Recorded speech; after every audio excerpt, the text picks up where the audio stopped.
Hello gamers, we are now on to the last part of tier 3 of the SURREAL Games Iceberg.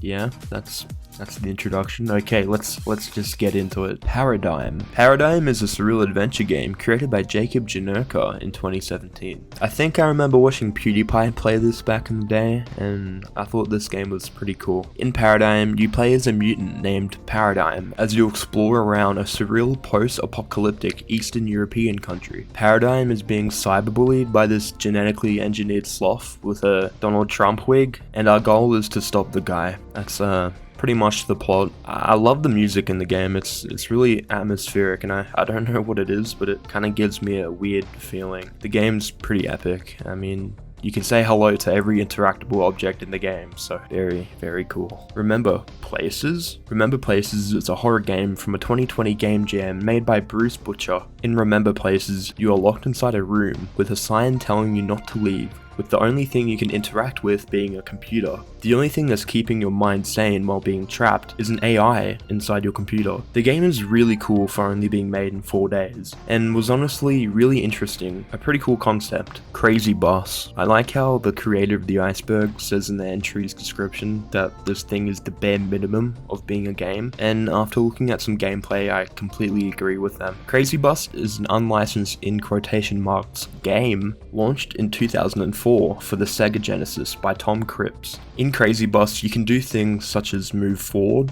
move backwards, and also, get this, honk the horn. If that's not in-depth gameplay, then I don't know what is. Why is this on the iceberg? It's not even a game.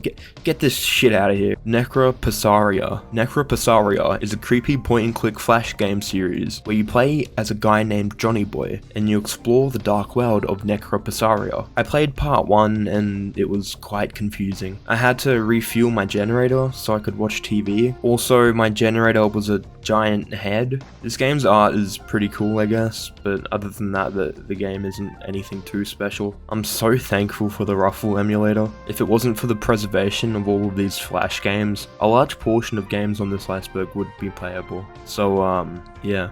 Also, Gogh. Carmbola. Carmbola is another point-and-click game made by Holy Pangolian in 2017. To be honest, I had no idea what was happening in this game, but I guess that's sort of my fault for having brain damage. Despite my confusion, this game is really great and I loved every second of it. The art is just mwah. The puzzles in this game are satisfying and are actually really challenging. I got stuck a bunch on some, but once I completed them it was just so satisfying. Lost. Lost is an RPG Maker horror game made by Cest Redata in 2018. The game's plot is the following. After wandering aimlessly in a seemingly empty world, a young man finds a key laying abandoned on a path, as well as an arrangement of structures, all requiring a specific key to access them. Despite what's all there to explore and interact with, the keys are the main gateway to progress, and the flowers are optional prizes. I didn't play this game for long, but the atmosphere was really on point and the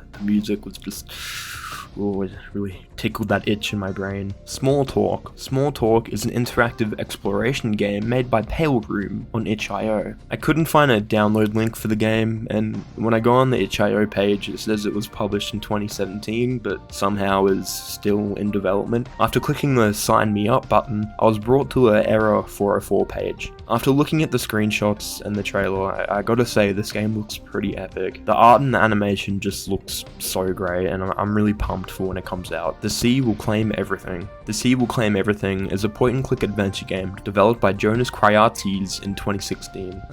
This game is okay, I guess. I just don't really think the art style is for me. It kind of hurts my eyes. The plot of the game is pretty complex for what it is. It revolves around a portal or something being open to this world, and it's called the Underhome, and people are trying to save it or something. I don't know.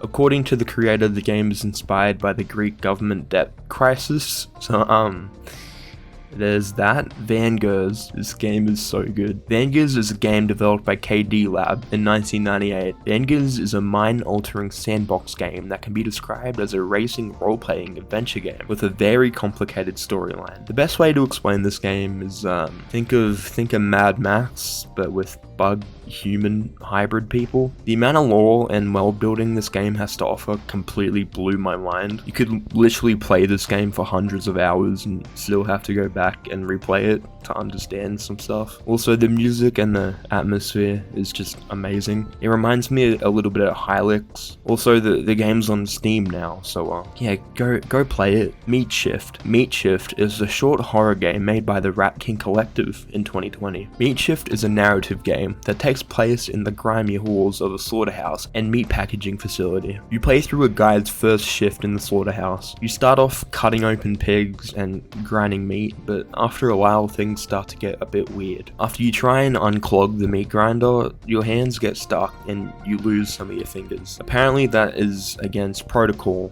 for some reason. I'm not too sure why. And the manager lady is now hunting us down. After she puts us underneath the slaughterhouse, the ending shows your character jumping into a meat grinder while a clone of yourself lines up behind you, showing that the game takes place in a never-ending loop. I think maybe the game is like a critique of the meat industry or something. I'm not sure. The ending kind of confused me. It's a pretty cool game though. Samorost 1. This entry refers to the first game in the Samorost series, a set of puzzle point-and-click adventure games created in Adobe Flash by Amanita Design. The first game, Samorost 1, was released in 2003, and 2 more sequels have since been made. This game is really weird looking, and it kind of gave me the heebie-jeebies. There's something about the old Flash games that use real-life photos as models. They just really creep me out for some reason. I don't know, it's probably just me. In Samorost, you play as a gnome that spots a planet moving towards his home planet. The gnome goes to the planet, and after exploring and seeing a bunch of surreal stuff, he finds the engine room and changes the planet's course, so it narrowly misses his home planet. While I guess some people might like this sort of game, I kinda just hate this art style with a passion, and it really just creeps me out. It's more uncanny than it is surreal. Nightmare, nightmare, nightmare, nightmare. Nightmare is a surreal first-person shooter created by the Strangest IO in 2020. Nightmare is a dystopian FPS where you take control of a machine angel to incinerate hordes of synthetic demons. At first glance, Nightmare might just look like Doom, but with graphics that were made by a homeless man on black tar heroin, but after playing it, it's definitely more than that. I'm sorry if I keep using the word black tar heroin in these videos. I must have like an addiction or something. An addiction to saying the word, not an addiction to black tar heroin. I gotta stop saying that word or I'll get a strike on my channel. Anyway, Nightmare does what Cruelty Squad from Tier 2 tried to do. Be a good game. No, I'm just kidding.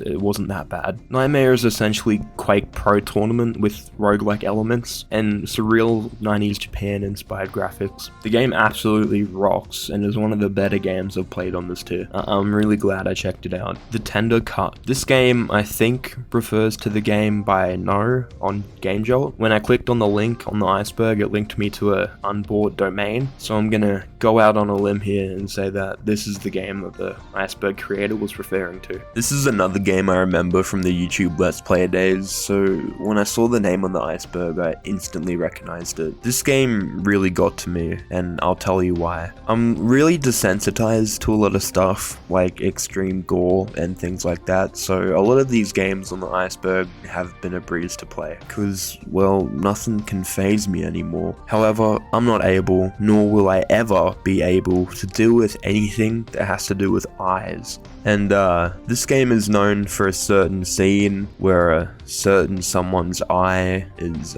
cut open. Yeah, this game really fucked me up. I had to stop playing it, or I literally would have had a brain aneurysm. I got the ending with the eye, and I stopped right there. I didn't really want to continue. David Lynch Teaches Typing. David Lynch Teaches Typing is a 2018 typing game made by Rhino Stew. In the game, the famous filmmaker David Lynch teaches typing. That's about it. Number 12. My nuts. Why are they so goddamn itchy? Nah, I'm joshing you, man. This game is spooky. It's a pretty standard typing simulator until David Lynch tells you to put your left pinky on the bug nest next to your keyboard, and then the game glitches and plays a minute-long video of disturbing imagery. It's a great game in my opinion. Time is solid here. This game is really sick. So you know those weird-looking images you see on Twitter that are made by AI?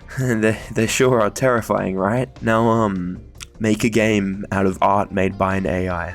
Jesus fucking Christ. This game is super neat. I just love the concept of wandering around an art gallery and interacting with weird looking AI people. Also the soundtrack, it's amazing. Just beautiful. Mwah. 10 out of 10. Milk outside a bag of milk, outside a bag of milk. Milk outside a bag of milk, outside a bag of milk. Is the sequel to the game mentioned earlier in the tier called Milk Inside a Bag of Milk, Inside a Bag of Milk. I want to fucking kill myself. While the first game was really short and just showed the story of a very mentally ill girl struggling to buy some milk, the second game goes a lot more in depth into her character and is a lot longer. This game is such a good example of how to do a sequel to a game that doesn't have much content. The graphics are so much more detailed, the story is so much more in depth, and the writing along with the music are just perfect. I might have had a little bit of bias because I did play this game before I played the first one, and I really enjoyed this one a lot more. This game has over 8,000 positive reviews on Steam for a reason. This game is really good. The game has a really accurate portrayal of mental illness and trauma, and how it can affect someone's everyday life. The realism in this game kind of makes me question the developer of the game. Like, either he's a psychiatrist or something, or he's gone through some serious shit, because the depiction of mental illness in this game is spot on, even more so than the first game. Also, the game made me cry a little bit, so yeah, bonus points for that. Hypnagogio, Boundless Dreams. Hypnagogio Boundless Dreams is a PS1 starred walking simulator developed by Soda Raptor in 2021. Hypnagogio is a solo developed exploration game that takes players on a journey through a series of mystifying dream sequences, each with their own unique theme and visual style. This game is super cool. While it's a lot like the other exploration games on this iceberg, this one just hits different. The atmosphere and the music is just on point, and this game makes exploring areas feel less like a chore and more like something you want to do, unlike a lot of other walking simulators I've covered so far. The main thing that sets this game apart from other walking simulators definitely has to be the well done puzzles. They're just so satisfying. Also, all of the hidden secrets and surprises you find in the game are they're great. In Boundless Dreams, you're not just walking around aimlessly through a surreal and bizarre world. You have well thought out objectives and take advantage of different playstyles and gimmicks.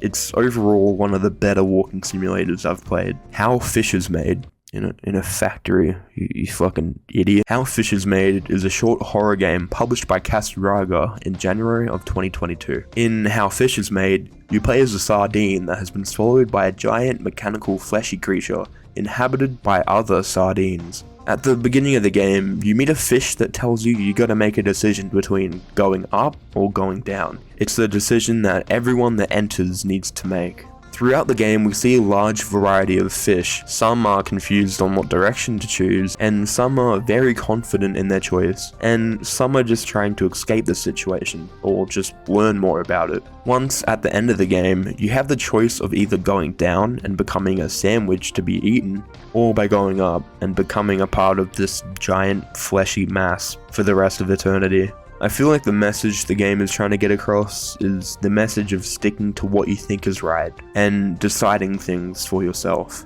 Although I could be wrong about that, the game and its two endings are pretty cryptic. Buzzkill. This entry refers to the 3-part series of visual novel hybrid games created by Permafried Games on itch.io. I played the first game in this series, and I got no words. I have absolutely no idea what the game is about. I think it's about a fly that runs a bar, and people come into the bar and they commit not alive on themselves, and the fly guy is actually dreaming the whole time or something. I don't know. This game is arse. It's diarrhea doo-doo. The White Chamber. The White Chamber is a science fiction adventure game created by Studio Trophies in 2005. In The White Chamber, you play as a girl that awakens in a coffin in a dark room with no memory of how she got there. After opening the room's windows, the girl realizes that she's in space. The gameplay revolves around the player going room to room solving puzzles to find out what happened to the crew of the space station. The game has some really solid puzzles, and the writing and the way the game's twists are shown, they're very well done and they're pretty surprising. It's a really great game and is definitely one of the better point-and-click horror games on the iceberg. Pen Pals. Pen Pals is a surreal adventure game made by Maroon Raccoon back in 2013. Pen Pals is a game where you have to find your mum while being accompanied by your abusive friend called Pal. In the start, you're really bored, so you go talk to your dad, but he's busy watching Static on the TV. You and your friend Pal go on an epic journey to pick your drunk mum up from a nightclub and bring her home. There was something pretty sad about this game, probably both the story combined with the music. It made me feel some things. The game's pretty short, only taking about 10 minutes, but despite its abrupt ending, it's still pretty good. All of Our Friends Are Dead. All of Our Friends Are Dead is a classic indie horror platformer made by Amon26 in 2014. The game is a really disturbing run and gun platformer that kind of feels like what it would be to play Metroid after you take 50 Benadryls. Trust me, I know from experience. This game has some of the most unsettling imagery and music in any game on this iceberg so far, and that really says a lot. Like, this game really does not make any sense. Maybe I'm just dumb and I don't get the meaning behind a lot of the games on the iceberg, but this game, man, what the fuck is happening? They Speak from the Abyss. They Speak from the Abyss is a psychological horror dungeon crawler created by Nikki Kalpa. The link on the iceberg led me to the game's itch.io page, but for some reason it's either been taken down or made private by the creator. Apparently the game is set to release on Steam pretty soon, so maybe that was the reason behind its disappearance. Also, there's a Kickstarter for the game that has made $26,000 from its original $20,000 goal, which is a pretty good sign. The Steam page does have a demo available, so I presume the original upload of the game on itch.io was just the demo. After playing through the demo, I gotta say this game is really cool. It's essentially a dungeon crawler that plays a lot like the Shin Megami Tensei games for the SNES. The music is just so off-putting, yet calming, and the characters you meet and the areas you explore are really disturbing. I can't wait to see the full game. I really hope it does well. Game Dog. Game Dog is a mobile game created by definitely the most prominent developer in the iceberg so far, the Catamites. Game Dog is a mini-game collection based on the fictional handheld game console called the Game Dog. The console features dating sims, RPGs, sport games, all games that everyone is familiar with. Except something is wrong with these games. Some of the games in the collection are just playable enough that you can imagine them being a real game played by real people. Other games are, I guess you could say, surreal. Rat Chaos. Rat Chaos is a 2012 browser game created by the developer Winter Lake. The game is a choose-your-own adventure type experience, where the game gives you a picture of your surroundings with a prompt, and you get to pick between different options in order to get the best ending. The game is pretty cool for a browser game, and I was surprised with the number of endings you can get. I honestly couldn't have asked for a better game. Rat Chaos is a masterpiece that should be remembered throughout the ages. They Grew Lungs and Drowned. They Grew Lungs and Drowned is a first-person horror game made by supposedly Spooky in May of 2022. It's a bit hard to understand what this game is about, but despite my confusion, it was still pretty interesting. In They Grew Lungs and Drowned, you explore this hospital in a desert place underwater, walking into a bunch of quirky people. There's no real objective in the game, you just walk around talking to people and moving to the next area. The game is pretty spooky at times, and the art style is really cool, but honestly, when compared to other walking simulators on this list, it's kinda just eh.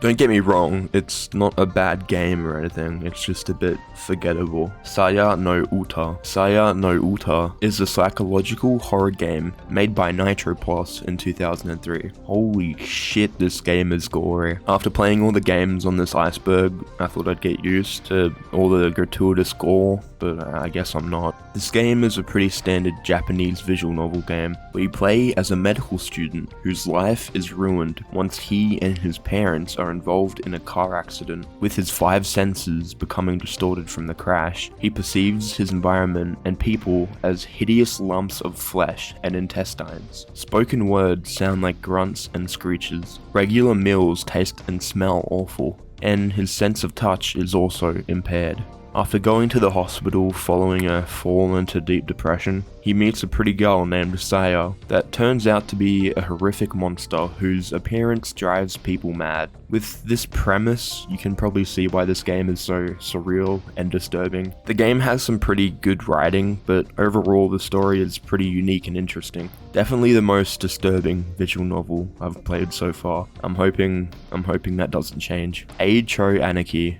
True Anarchy is a 1995 shoot-'em-up developed by NCS for the PC Engine CD. The game's title translates to Super Big Brother of Love. The game's plot takes place 3 years after the defeat of Emperor Bote, and the universe is now at peace. However, Bote's wife, Empress Body Conscious, has already planned her revenge. She revives Bote's builder army and kidnaps the hero Idaten, threatening the galaxy once again. Adon and Samson, with the help of Ben 10, take it upon themselves to save the galaxy and rescue their friend. With that description of the plot and the gameplay you're seeing on screen right now, you can probably tell why it's on the iceberg. Unfortunately, due to the game only being available for the PC Engine, and the fact that emulation is illegal in Australia, and I don't have $500 to fork out on a PC Engine, I'm not able to play the game. I don't know if I should feel relieved about that or not. Captain Blood series. This entry refers to the French game series from 1986, titled Captain Blood. The first game was released on the Atari ST, and then the rest of the series eventually came to home computers. The series follows a 1980s game developer that, while testing one of his new projects for the first time, gets warped inside the spaceship of the game he had designed. The story follows the game developer traveling around the universe, killing clones of himself that were made in a hyperspace accident. Despite the first game being a really solid title and having pretty unique gameplay for its time, the Captain Blood series never really gained the recognition it deserved and remains a pretty unknown cult classic. Rolypoly Games. This entry on the list refers to the partially lost edutainment games created by Rolypoly Games in 1997. The 2 games that they made were Rolypoly's Nan Korobi Yauki and Rolypoly's World Tour. According to the Lost Media Wiki, the reason these games are only partially lost is because copies of both games are confirmed to exist, but are very hard to come by. Whenever listing for the games become available on Japanese retail sites, they instantly sell and have not yet been made available to the general public. I know for a fact that there are some download links in places of the internet, but from what I can tell, the game is unplayable, even when run in a virtual machine. It's so sad we may never be able to experience Rolypoly. Just look how epic this looks. Mondo Medicals. Mondo Medicals is an indie puzzle game developed by Jonathan Soderstrom in 2007. In the opening of the game, a character greets the protagonist, who is stated to have applied to participate in researching the cure for cancer. The gameplay involves the player completing puzzle-solving challenges to get to the next room. Doing so often involves deliberately disobeying instructions and thinking outside of the box. The endings are also pretty cool, but still very confusing. Apparently this is how you cure cancer, I guess. Damn, that's crazy. The Dream of Yourself. The Dream of Yourself is a spooky walking simulator created by Big ETI in 2021. In The Dream of Yourself, you adventure inside a huge tunnel that's kinda fleshy and gross, and kinda looks like the inside of a person. The walls often flash yellow and red, but get brighter and brighter. The only real goal of the game is to keep moving forward and trying to find new passageways so as to not stop your journey. While the game doesn't really have combat or anything, you do eventually meet these giant eyes that move through the tunnels and will restart your game if you come into contact with them. It's a really cool game, and after playing it, it's pretty obvious that the game is much deeper than it looks. However, I'm definitely not smart enough to figure out what its meaning is. Architect Saga. This entry refers to the game series created by Yes Very Much. The two games in the series are these experimental walking simulators that are meant to give the player a taste of what it's like to live in the fictional architect's city. While I didn't get to the second one, after playing the first game in the series, I was really surprised at how good it is. The world building and atmosphere just feels so detailed, and it's clear that these games were made with a lot of love. With plans for a third game, I definitely recommend checking out these games. They're not very well known and definitely deserve more attention. Endocopia. Endocopia is a really cool horror point-and-click adventure game developed by Andyland and is set to release in the near future. While the game isn't out yet, there is a demo available on the itch.io page that I played. The game has quite a lot of followers, with its Kickstarter raising over 50,000 big ones, with a goal of only 20. After playing the demo, I gotta say, this game is phenomenal. I honestly think that when this game gets released, it's going to be the next big thing. Sort of like how Undertale was. I mean, it's got the music, the humor, the story, the art, the combat. This game is so good. This game is really unique, and it combines my favorite aspects of all of my favorite genres. I can 100% say that this game is going to be massive when it comes out, and when it does, I'm totally here for it. If this kind of game looks good to you, go play the demo. And if it impresses you like it did to me, go support their Kickstarter. This game is going to be huge. Alright, so that's it for tier 3. I'm finally about halfway through the iceberg. Only what is it? I think it's about 200 more entries. You know, not that much.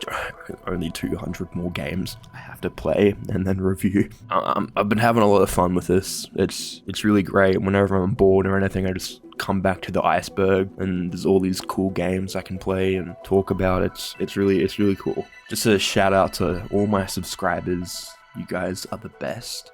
Yeah, thanks for sticking with me and give me all your support. The comments on my videos are insanely supportive. I had no idea that people were like this. When I started out YouTube, I was a bit hesitant at first because like people say that like the comment section on YouTube is brutal. People will not stop like giving you shit the whole time in the comment section, but it's honestly been the complete opposite of that. You guys are like the best community I've ever seen. Thank you for the support. It's really cool. And another shout out to my 3 Patreons. You guys are super cool. Don't feel pressured into Patreon or anything. It's just a thing that's there. If you really want to use it, it's up to you. Thank you, Gage Mendon. Thank you, Too Funny Too Cool. And thank you, Bunny Walk. You guys are absolute legends. Yeah, that's about it for tier 3 of the SURREAL Game Iceberg. I'm going to be making a compilation of the 3 tiers so far, since we're about halfway through. I know there are 9 tiers to the iceberg, but the last few are like pretty small, so